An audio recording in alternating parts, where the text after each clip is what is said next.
is Sarah Devonier, and this is the Faith is Not Blind podcast. This is actually one of our flagship episodes.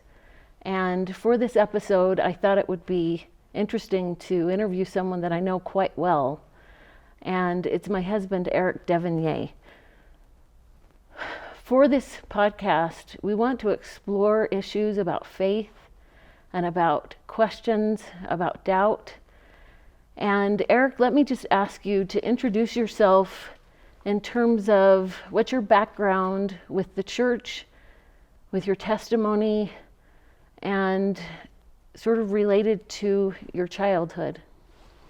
Well, I was born in Connecticut, and my father was a member of the church. When I was born, he was less active. And then my mother was Catholic when I was born. And so we were kind of raised that way. It was a part member family, and for quite a while. And then my dad, around the time that I was about 4 or 5, was wanting to come back to church. I have an older sister, and she would have been about 8 or so around a little bit before her baptism age.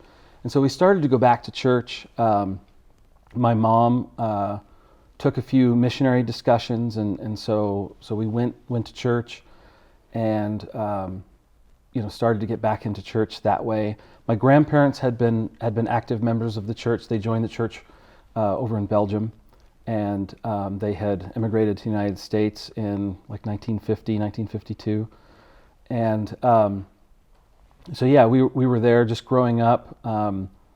We were in the Newtown ward in southwestern Connecticut, and so a lot of my early memories are of that ward. So I remember quite vividly, we used to meet in what would be my future junior high.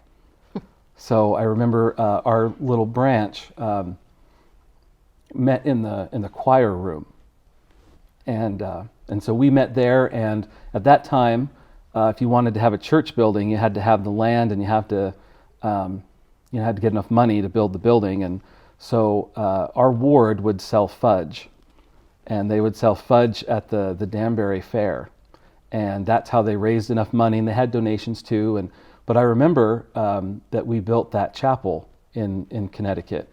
Somebody donated some land, and then we built the chapel there. So I do have a lot of early memories of that ward growing up, and some of the people there that were just fantastic people. And what I think is interesting about that is you have a foundation in the church, but not in the same way maybe that I would, or a lot of people would, where you had the sort of basic structural foundation in your home with family home evening and with scripture study and other things like that, but you had the literal and figurative foundation of that chapel that you watched people build. At what point did you realize that there was something like a testimony growing, especially because, as your wife, I know your background, you wouldn't have talked about it as a testimony in your home. Right. Yeah, so what I remember early on, I think my first experience, if I can articulate it this way, is I just remember, if I can say this, the sense of God, the idea that there was someone there, and I could feel, to some extent, his presence or concern for me. And I felt that when I was really young. I remember we had, it was a Bible Stories record player. It was a record player, but we had a record, and it was a Bible Stories thing. And I remember reading through it, and it was almost like a comic book. And so they had these little comics, had like the little windows about all the stories. And I remember you'd play the record, and it would just talk about the different stories. And there was just something about it that, I don't know, that I guess it spoke to me. And I realized that there was something there. And it was that growth of that feeling of the presence of something. something bigger than what I could see.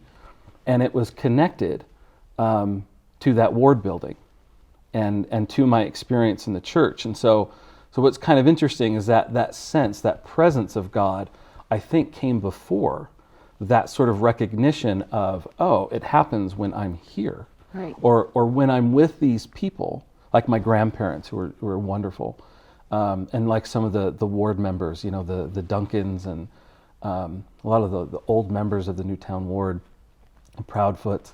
I felt that same feeling. I felt it there among those people. There was sort of a foundation of feeling something like God's presence, even though maybe you weren't completely aware of what that was. Will you share a little bit about what happened in your childhood that may have caused a sort of rift in that spirit or that connection? Well, yeah, things were difficult for my parents, in a lot of part member families. And so my mother was interested in the church. She was baptized and was a member for a short time.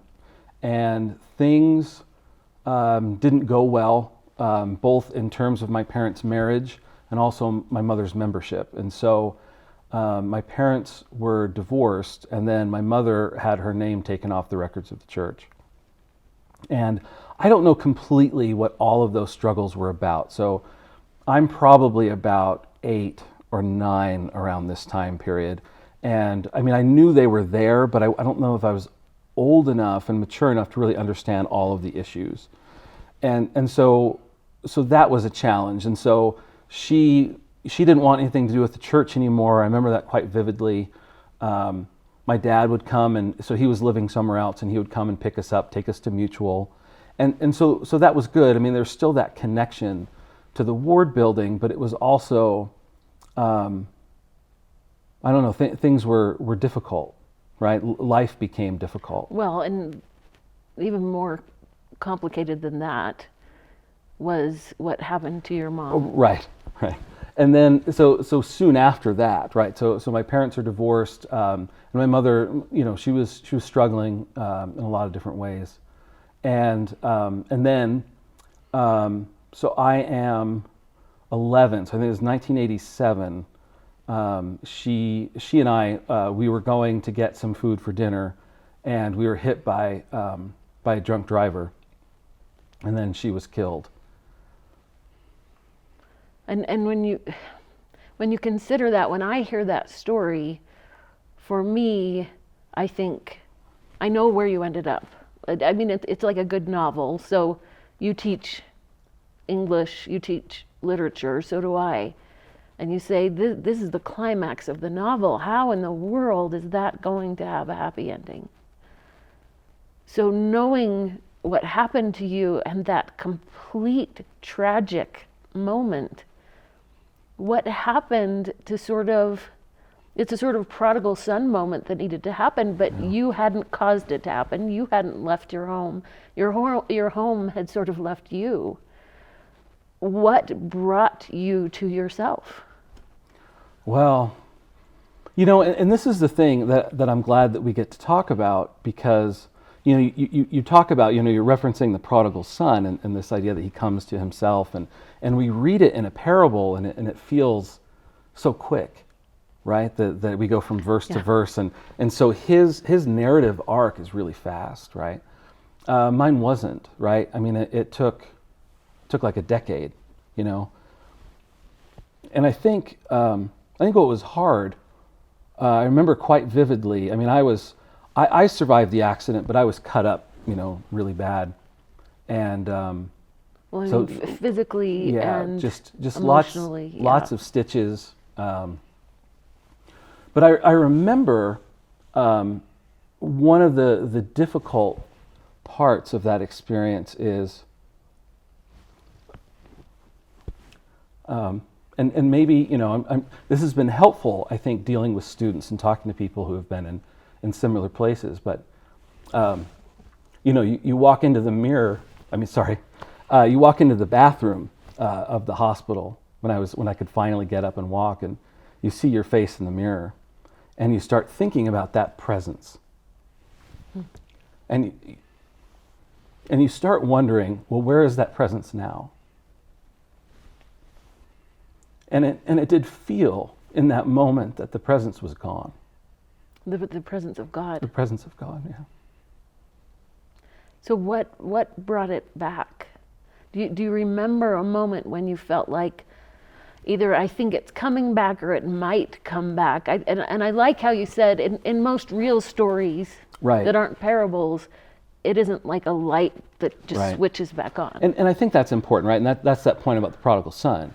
It's not like you brush that off. I mean, when I said a decade, I mean a decade, right? I mean just 10 years of feeling like you had been abandoned.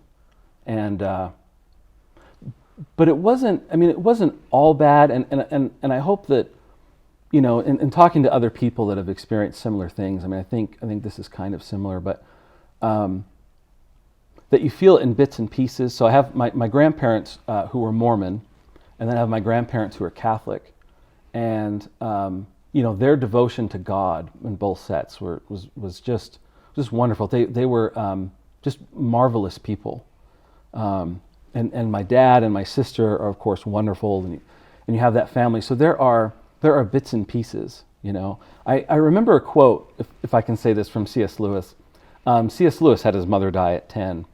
And he wrote a book called Surprised by Joy, I think. Yeah. The first chapter, he talks about his mother's death. And the very last part of that chapter, he says something really wonderful. And I think it captures what it's like to have a mom die when you're that age, that kind of pre-adolescent age where you're old enough to know, but not really old enough to figure things out. Well, he said about his mother's death, he said he talked about it like Atlantis. What he compared it to, and he said that it was all sea and islands now. The great continent had sunk like Atlantis, and that's how it felt. That was the predominant feeling. But like I said, there were bits and pieces of things that were beautiful and transcendent. But it wasn't until, to finish the question, so I go off to college, I go to the University of New Hampshire, and I study there, I'm majoring in English, and I go to the Cambridge Student Ward in Boston. That's where my sister was going to church.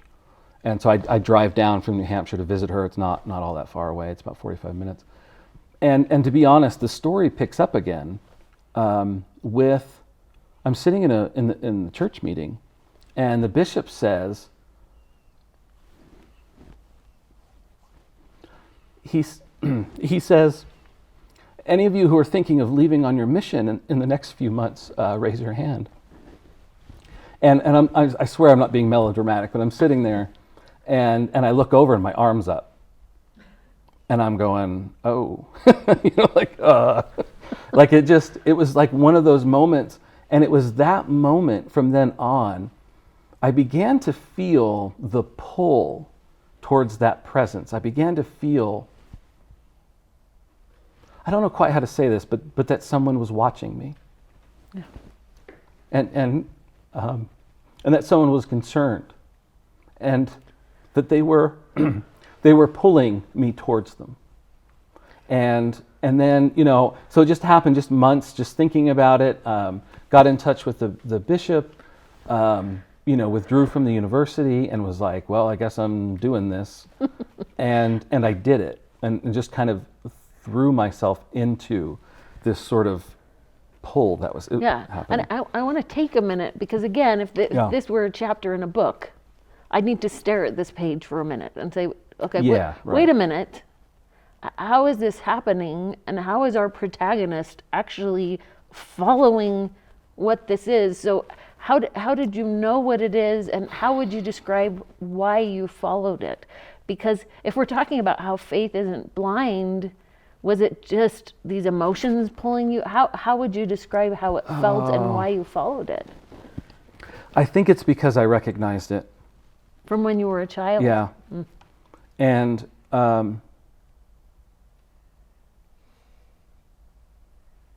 it was, and And of course, I mean, it takes reasoning and experience and all those kinds of things, but at the same time, it felt like an irresistible pull. And in all the best ways. I don't know how to say something irresistible is great, right? I mean, it feels like you don't have control. I did have control, and I knew it, but there was also something that wouldn't leave me alone. That I could feel it, and I don't know. It just felt like it was time to be somewhere else, and that this is where I was supposed to be, and it harkens back to that early presence that I felt as a child, and I knew that that's what that was. So once you followed it, when did you realize there would probably be, I mean, we would want to believe that you could just follow it and things would be easy and you would have your happily ever after. But on your mission, do you remember a time when you encountered uncertainty and difficulty and had to confront what the consequences of that miraculous experience would be? Yeah, well, I mean, it's hard because there are lots of those moments. Well, right? the bits and pieces, The like bits you and said, but there were bits and pieces that were difficult, and there were, just praying in the MTC and feeling the Spirit about the Book of Mormon, about the prophet Joseph, and I could feel those things. And then I think, as every missionary sort of encounters, you think, okay, I've got this message, I can feel this is where I'm supposed to be, and you get there and you say something in French, and they don't want to listen to you, or they don't understand you, or any of those things. And so that was a constant difficulty, was here is this message, here are these things, I feel like this is important, but nothing I'm doing is working. And that's a little bit of an overstatement, of course, but it wasn't as successful as one would hope. Successful if you want to define success by baptisms. And so there was a lot of that going on. That was difficult. And then I ended up having an emergency surgery on my mission. And again, if I didn't know about it, I would think that it's just not fair. That's too much opposition for one person, which I remember I did think. but how did you deal with that? Especially because you had relatively little experience in the church, relatively little experience with the Spirit. What kept you there instead of just running back home to Connecticut? Yeah, well, I mean, it was the same thing. I remember it quite vividly. Just terrified, right? Emergency surgery is probably never fun, but in a different language, it's harder. And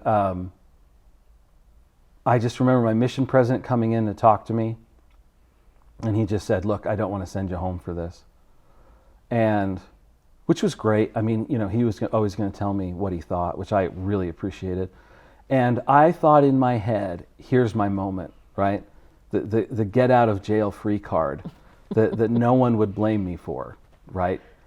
And but there was something about being in the hospital again.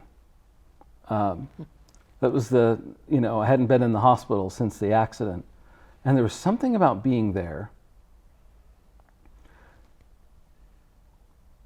And I think I felt like it was time for me to choose to sacrifice and to say, I'm going to do this. And I've got the chance to go, but I won't. Because I think I had felt those stirrings of God's love. And I think I wanted to say to God that this is what I'm willing to do. And that moment, and this is what happened on that moment. So I have the surgery, everything's fine. And then because of my surgery, I have to rehab at the mission president's home. And then they put me in the office, and they put me in the office with some of the best elders just some of the best people. And it was being with them that changed my entire life. And I think it taught me something about trusting in God, because I was with them, and what I felt like I learned from them was how to be me and how to be a member of the church. Because I always kind of felt like a square peg in a round hole, a little bit with the church, not our family was different. We did things maybe a little bit differently than I think the families in, the Mormon commercials would do things, Right. And so it was always a little bit of, do I have to be somebody entirely different than who I was growing up? Well, and I think a lot of people feel like that. Yeah, I think so. Well, in the book, Faith is Not Blind, I have to be this ideal, whatever that means. Right. And from the Mormon ads, and if I'm not that, somehow I can't. And to be the ideal as a Connecticut Yankee with a part-member family who grew up around more Catholics than he did Mormons, you always feel sort of on the outside. And so always felt like anytime anybody would say anything negative about the Catholics, like at the MTC or, one of the elders, right, I'd just lose my cool. Because you're always, seeing things differently. But getting back to that experience and getting back to that trust in God, I elect to have that surgery in France. And it opens up, and suddenly I'm going, oh, I can be me in the gospel. And I have these wonderful friends. They were just fantastic. And we loved the work, we loved each other, we had a lot of fun in an otherwise, to be honest, difficult circumstance. Southwestern France. It just wasn't easy. But I loved those men like brothers. And it meant a lot to me. And what it did is it ended up teaching me something about that trust in God and trusting in that presence that I feel like has been with me ever since I was little. And we've talked a lot about foundations. And so that foundational experience, which was, it was an upheaval in so many ways, but it laid the foundation for you to come home and to live the rest of your life. How did that experience on your mission help to shape who you are now? I think my level of trust was high enough that I felt I didn't feel fear or apprehension or feeling like God was going to harm me or that something was going to happen. And so it provided, and it really comes down to that level of trust where I was like, oh, this is how this works. That when we choose to sacrifice for God, and I don't quite know how to say this, but when we choose to sacrifice to Him, He blesses us for that sacrifice. And it's not to say that I did things for blessings, and it's not to say that we're blessed in ways that we always know or see, but that's the trust that we need to have in Him. And now I feel like, years later after my mission, I sacrifice only now out of gratitude. Because I've been blessed with so much that I feel like I have to sacrifice because to try to make up for everything He's given me.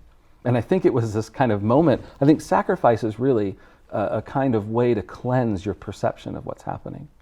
It allows you to let go of some of the things that you think that you need and trust in Him. And I think that's why it exists. And how do you, just on a day-to-day basis, maintain that feeling of sacrifice? If you break down the word sacrifice, sacré, making something holy, how do you still do that now? So we have 7 kids and a busy life. You're teaching students. What does that look like now? I think, a lot of it has to do with the reason. It has to do with the motivation, right? The reason why I do things. That those interactions with our children or those interactions with students, it's part of the reason why I'm an English professor, is I feel like English and stories, narrative, and language, that they have given me things that have helped me, not only professionally, right, but also spiritually. And so what I try to do in my classes is try to think about what's my motivation for teaching these students. And a lot of it is what I want to give them that can help them later in their lives. And I think about that with our own children, with all of that, just that motivation to want to help people to not be where I was. And to try to give them things that can, tools and ideas that can help them in their future, can help them with their relationship with God. And that's a way that I sacrifice, and it's a way that I honor the things that honor Him because of the things He's given me. And one of the reasons that I love your story and that I thought this is one of the first stories I want to tell is because, well, obviously I love you and your story, but it's not an ideal story. It's not an easy story, but it's a story that recognizes the value of just placing God in our story and where it goes. Maybe the last question I could ask is, what would you say to people who might feel like their story is broken and they don't know how to keep going, or they don't know how to get that ideal story? I know you talk about it a lot with your students. What's the main thing that we could end on? Yeah, it's interesting as you're talking about that and talking about people that feel broken or their stories feel broken. I mean, it maybe explains in some ways my love of 20th century American literature, right? Which is in the modernist and postmodernist tradition, not well known for its neat and tidy plots, right? Open-ended endings, right. And lots of questions. My students, if we read any of those stories, always say, why do we have to read such depressing stories? Right. And your story could be viewed that way. Oh, what a depressing story.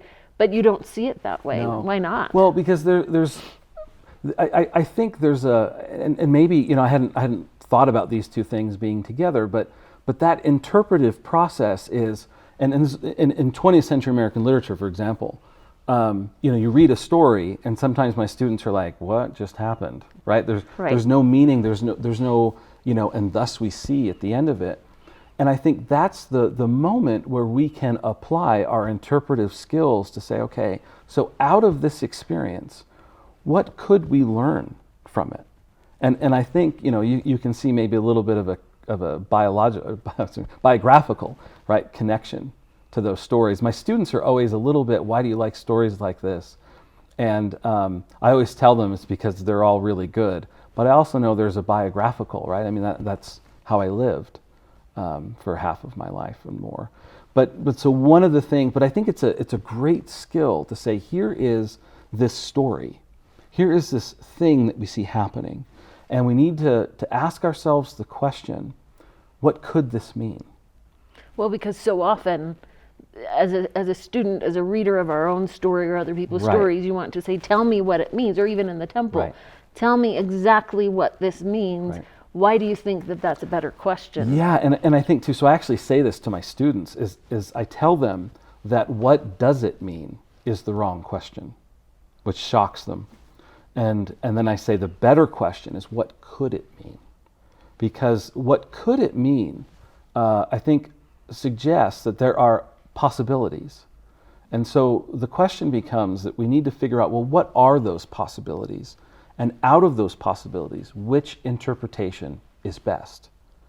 And in literature, we talk about textual evidence, we talk about form and content and all those types of things.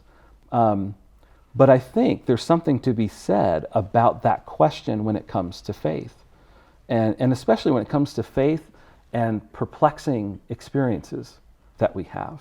Experiences that are downright brutal, right? I mean, my mother's story doesn't have some neat and tidy ending to it. And I think about this, now I'm 43, my mother died at 38, and so I'm 5 years older than she ever was, and I keep thinking she never got a chance to revise her story. And I think, you look back on that and you think, wow, there's this kind of lack of a denouement, a lack of resolution to her story.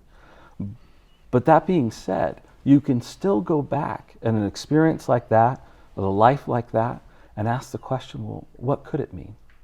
When I like that because it not only gives sort of analytical depth, but potential.